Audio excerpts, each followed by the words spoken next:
और एक बार फिर से आपका स्वागत है। श्रद्धा मर्डर केस में पुलिस की शिकायत वाली चिट्ठी से नया मोड़ सामने आ गया है। श्रद्धा ने 2020 में पुलिस से आफताब की शिकायत की थी। जी मीडिया के पास इस शिकायत की कॉपी मौजूद है। 23 नवंबर 2020 को लिखी पुलिस की शिकायत में श्रद्धा ने लिखा है, आज आफताब ने उसे गला घोंटकर मारने की कोशिश की। उसने मुझे धमकाया और ब्लैकमेल किया कि वो मुझे टुकड़े टुकड़े में काटकर फेंक देगा। वो पिछले 6 महीने से मुझे मार रहा है, लेकिन मुझमें इतनी हिम्मत नहीं कि मैं पुलिस के पास जा पाऊं, क्योंकि वो मुझे मार देगा। उसके माता पिता को ये पता है कि वो मुझे मारता है और उसने मेरी हत्या की भी कोशिश की है। उन्हें ये भी पता है कि हम लोग यहाँ रहते हैं और वो यहाँ वीकेंड पर आते भी हैं। मैं उसके साथ अब तक इसीलिए रह रही थी क्योंकि ये उम्मीद थी कि हमारी जल्द ही शादी हो जाएगी और मुझे उसके परिवार का भी आशीर्वाद मिल जाएगा। लेकिन अब मैं उसके साथ नहीं रहना चाहती हूँ। किसी भी तरह की शारीरिक चोट के लिए वो जिम्मेदार होगा, क्योंकि वो मुझे हत्या की धमकी दे रहा है। ये अपने गांव में स्टेशनरी बिजनेस शुरू करके हर महीने 2 लाख कमा रहे हैं। आपके गांव में भी ये करना है तो फ्रीडम ऐप को अभी डाउनलोड कीजिए। श्रद्धा मर्डर केस में आज काफी अहम दिन है। श्रद्धा की हत्या कर उसके शव के 35 टुकड़े करने वाले आफताब का आज सच से सामना हो जाएगा। दिल्ली के एफएसएल में आफताब का पॉलीग्राफ टेस्ट किया जाएगा। कल शाम पॉलीग्राफ टेस्ट से पहले की सभी प्रक्रिया को पूरा किया गया। इस दौरान आफताब के चेहरे पर पछतावे का कोई निशान नहीं था। वो बिल्कुल बेपरवाह और बेफिक्र नजर आया।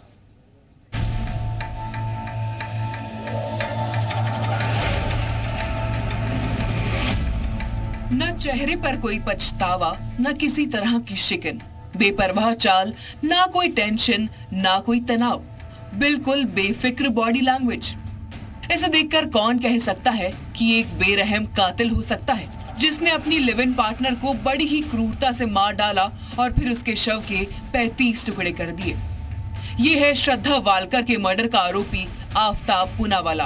देश को सन्न कर देने वाले श्रद्धा हत्याकांड के विलेन आफताब को मंगलवार शाम दिल्ली के रोहिणी में फोरेंसिक साइंस लैबोरेटरी यानी एफएसएल में पॉलीग्राफ टेस्ट के लिए लाया गया। ये तस्वीरें उस वक्त की हैं जब आफताब पॉलीग्राफ टेस्ट के बाद वहां से निकल रहा था। उस वक्त आफताब का चेहरा कैमरे में कैद हो गया। जैसे ही आफताब को इस बात का एहसास हुआ, उसने तुरंत अपना मास्क ऊपर कर लिया। आफताब की बॉडी लैंग्वेज को देखकर किसी भी तरह से ऐसा नहीं लग रहा कि उसे अपने संगीन गुनाह पर किसी तरह का पश्चाताप है।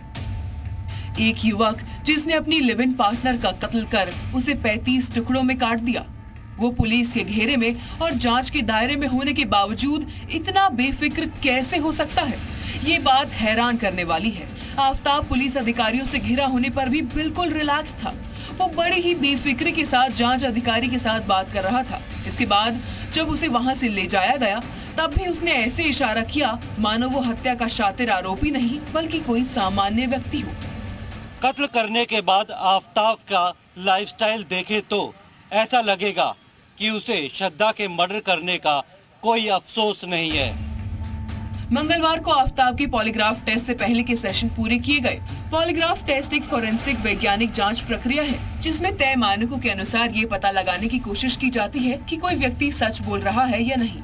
आज आफताब का पॉलीग्राफ टेस्ट किया जाएगा ताकि उसके झूठ की परतों में छिपे सच को सामने लाया जा सके। पॉलीग्राफ टेस्ट के दौरान आफताब से केस से जुड़े सवाल किए जाएंगे। इस पूरी प्रक्रिया की वीडियोग्राफी की जाएगी ताकि इसका पुख्ता रिकॉर्ड हो और इसे बाद में प्रमाण के तौर पर पेश किया जा सके।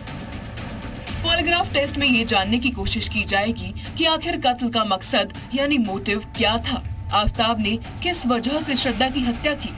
इसके अलावा पुलिस हत्या के पूरे घटनाक्रम यानी सीक्वेंस ऑफ क्राइम को आफताब की जुबानी जानना चाहेगी। शक है कि अब तक आफताब ने इस मर्डर केस के बारे में जो कुछ बताया है उसमें उसने कई बार पुलिस को गुमराह करने की कोशिश की है। अब पॉलीग्राफ टेस्ट के जरिए पुलिस ये पता लगाने की कोशिश करेगी कि आफताब ने अब तक जो बयान दिए हैं उसमें कितनी सच्चाई है। सूत्रों के मुताबिक पॉलीग्राफ टेस्ट के बाद गुरुवार को आफताब का नार्को टेस्ट किया जाएगा। प्रमोद शर्मा और नीरज गौड़ के साथ ब्यूरो रिपोर्ट, जी मीडिया। और फिलहाल यहाँ वक्त एक छोटे से ब्रेक का।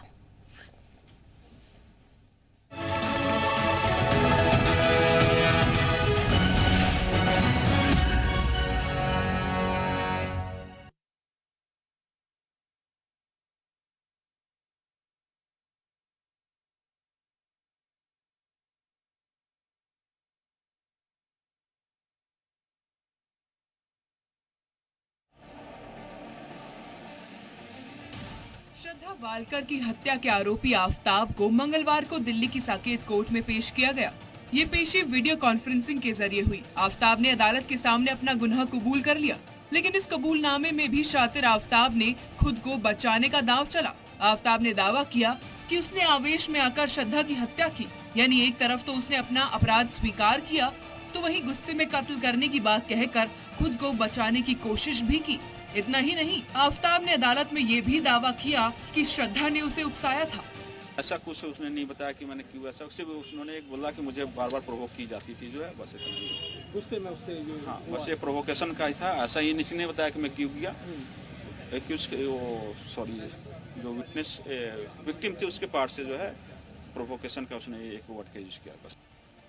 श्रद्धा का मर्डर कर उसके शव के 35 टुकड़े करने के आरोपी आफताब ने एक तरह से ये दलील देने की कोशिश की कि उसकी लिव इन पार्टनर श्रद्धा उसे उकसाया करती थी। इसकी वजह से उसे गुस्सा आया और उसने गुस्से में श्रद्धा की हत्या कर दी। आफताब ने कोर्ट के सामने दावा किया कि वो पुलिस को पूरा सहयोग कर रहा है। उसने पुलिस के तमाम सवालों का जवाब दिया है और वो पुलिस को गुमराह नहीं कर रहा है। आफताब के इस दावे का जांच अधिकारी ने भी विरोध नहीं किया। हालांकि आफताब ने ये भी कहा कि इस हत्याकांड से जुड़ी कई बातें उसे याद नहीं हैं। ये अपने गांव में स्टेशनरी बिजनेस शुरू करके हर महीने 2 लाख कमा रहे हैं। आपके गांव में भी ये करना है तो फ्रीडम ऐप को अभी डाउनलोड कीजिए।